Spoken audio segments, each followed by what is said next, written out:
Also, because we help to build society, community, and we help to build constituency in general for conservation and protected areas. By demonstrating what we do, inviting others to work with us, we help to build society.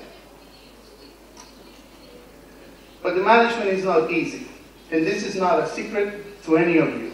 We have to deal with political willingness, adequate resources allocation, management objectives. Are they clear? Are they still valid?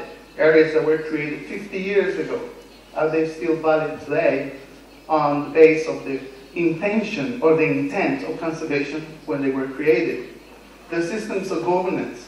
Are we only a state-run protected areas country, or do we have a diversity of systems of governance or approaches where private people can declare protected areas, where indigenous groups can set aside protected areas, or where we can combine the management of a protected area in a co-management agreement? And who wants to know about management effectiveness? Like I said at the beginning, everybody. It's hip, it's a fashion, everybody's interested in management effectiveness data. I've been doing it for over 10 years, and I've seen the growth of popularity. It's like when something that we regularly use in our daily life suddenly appears, we find it useful, everybody wants to have it. Like the last model of car that consumes less amount of gasoline, everybody wants to have one of those. So we have international NGOs, managers, community leaders, indigenous groups. Everybody wants to know about management effectiveness. They want to participate. They want to see and make sure that that protected area is delivering the objectives that it's supposed to deliver. We want answers.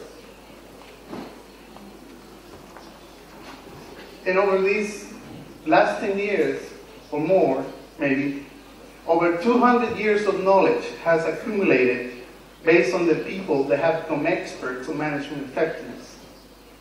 Many of these people are all over the world, in all the regions represented in this room and beyond.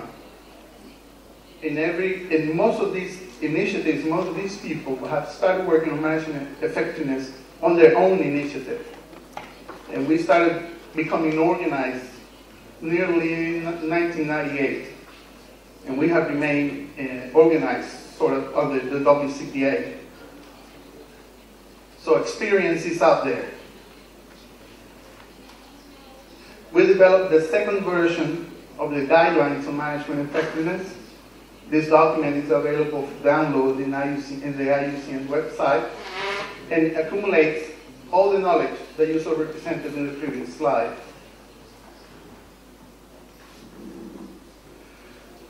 So to reiterate, two main factors that make management effectiveness successful.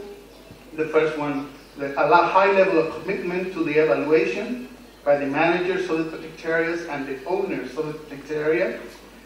And also adequate mechanisms, political willingness, capacity and resources to address the findings and accept the reality and change it or improve it. You have heard a few times before me the program of work on protected areas.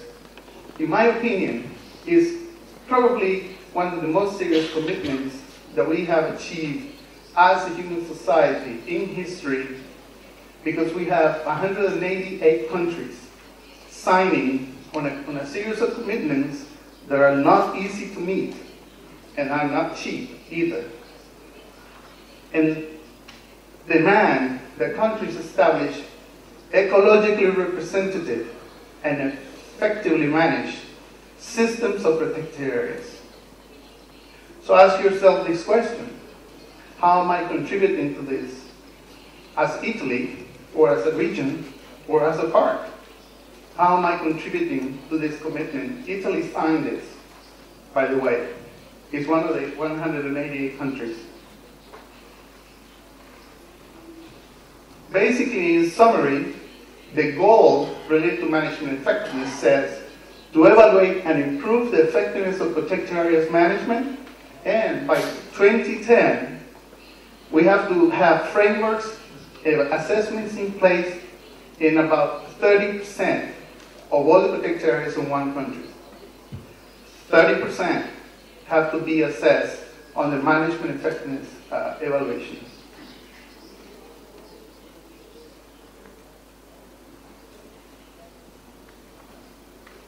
The Nature Conservancy has been aggressively supporting the program of work on protected areas with funding, technical assistance, development of information.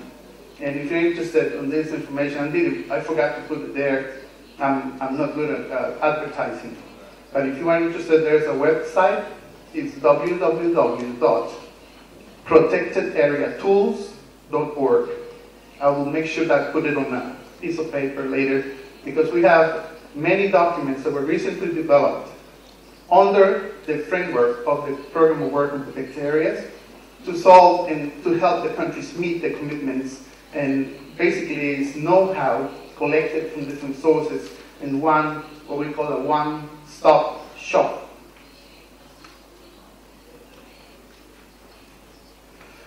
Also, as part of the initiative to support the program of work, we organized a global study on management effectiveness of protected areas.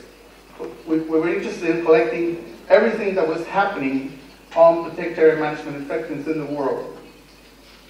Tools, indicators, results, documentation, reports.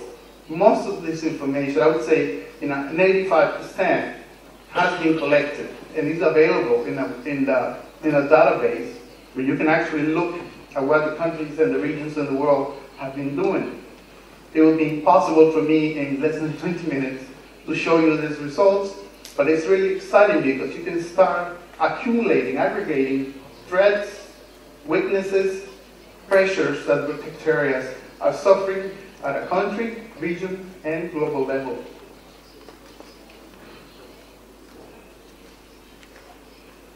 And why we're doing this? Because we want to have healthy parks. And like I said before, management effectiveness helps you to answer that question.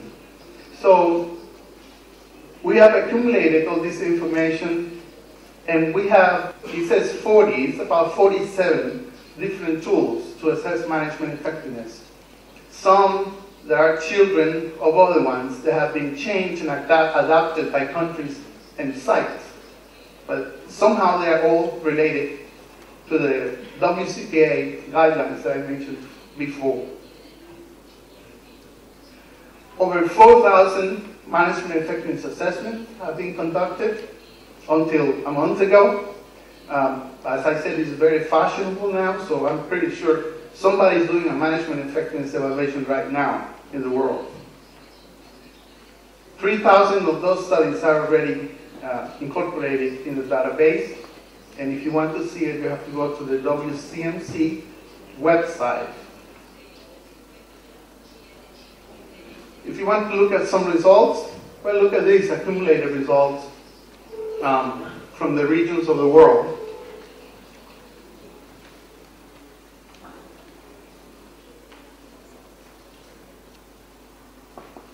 Doesn't work.